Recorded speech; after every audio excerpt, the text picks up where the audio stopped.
Hey, this is Ciderhelm. I am the authority on League of Legends mechanics. In this series, I'm going to teach you about League of Legends by examining pro-level team fights. Each week, we'll break down one fight and I'll explain the great plays and big mistakes that affected the outcome.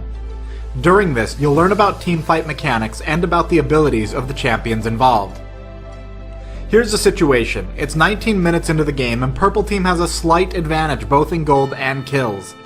Graves and Hecarim from Purple Team were attacking Dragon, and Teemo had been coming through a jungle path to assist, but all three of them have begun backing off as Twisted Fate casts his Destiny ultimate, revealing their locations. Let's follow Teemo first.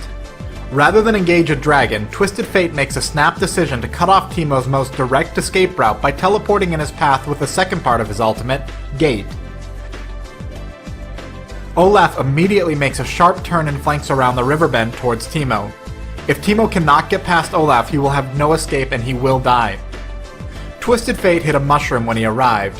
This gives Teemo his only good play, which is to kill Twisted Fate as he himself goes down. Though Teemo comes out with a kill, the exchange favors Twisted Fate's team as they receive additional assist money that Purple Team did not. Let's go back to Graves and Hecarim. If they choose to escape, they'd have a safe path out despite the blood-boiled Nunu and Varus chasing them. Instead, they get in position to assist Teemo and engage the enemy team. Hecarim moves around the wall to run towards them, but Graves moves to the pocket behind where Blue Golem normally resides. This is because he can dash over the wall with Quick Draw to enter the fight. Gangplank is also coming down to meet up with Hecarim. Teemo dies quickly and Graves finds himself cornered with no safe escape route. He begins working his way toward his tower. This is when Nunu and Varus engage. Graves dashes at exactly the right moment, dodging a Chain of Corruption ultimate from Varus. At the same time, Nunu begins casting Absolute Zero. If Absolute Zero is allowed to channel for 3 seconds, it will deal massive burst damage to anyone still in range. A fully channeled Absolute Zero is among the highest potential damage spells in the league. Graves is heavily slowed. Not only is he inside the Absolute Zero cast, but he has also been exhausted. He is going to do everything he can to get out of the Absolute Zero and towards the safety of his tower. Hecarim is the next factor. His goal is to keep Graves alive and he has a choice to make. Normally it would be an obvious decision for Hecarim to interrupt Nunu's channeling, and in fact it may have been a good decision here. But he has chosen instead to knock Varus back.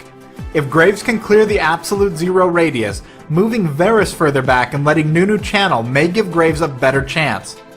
While Nunu is channeling, he is not moving closer to Graves to perpetually apply new slows. One final thing for us to look at. Graves casts Smokescreen near Nunu and Varus, temporarily slowing them and reducing their vision range. Though it has no practical impact on the outcome of this exchange, it's worth pointing out that the Smokescreen is out of position. Even if Varus runs directly through it to chase Graves, he will not need to pass through the maximum potential diameter. The smokescreen's position makes sense if he expects another opponent to run around the lower bend. It is more likely, though, that he simply made a minor positioning mistake during a split-second reaction. Gangplank reaches him and casts Raise Morale, granting further movement speed to help escape. The fight ends brutally for the Purple Team. Despite the actions of his teammates, Graves was unable to get away. For Purple Team, Teemo made a good call in taking down Twisted Fate. Hecarim also made a smart play in using his knockback against Varus and keeping them distracted from Graves. The blue team came into this with 3 advantages. The first is that they were all there. Note that Purple Team's support never showed up. The second was that they weren't seen until it was too late. And the third was a great combination of slows and movement speed bonuses from Olaf, Jace, and Nunu. Quick reactions from Twisted Fate and Olaf allowed for an excellent play to start this fight. Despite this victory, the blue team falls behind the purple team as the game progresses, lagging in both kills and gold. However, the blue team capitalizes anytime the purple team is out of position, making effective pushes that leave the purple team vulnerable. The game is ultimately decided with a fight at Baron Nashor that distracts the purple team from their own base. With some smart maneuvering on Twisted Fate's part, he is able to ensure the Nexus goes down before the blue team can react. Thanks for watching this first episode of Turning Point. Let me know how you like it in the comments below.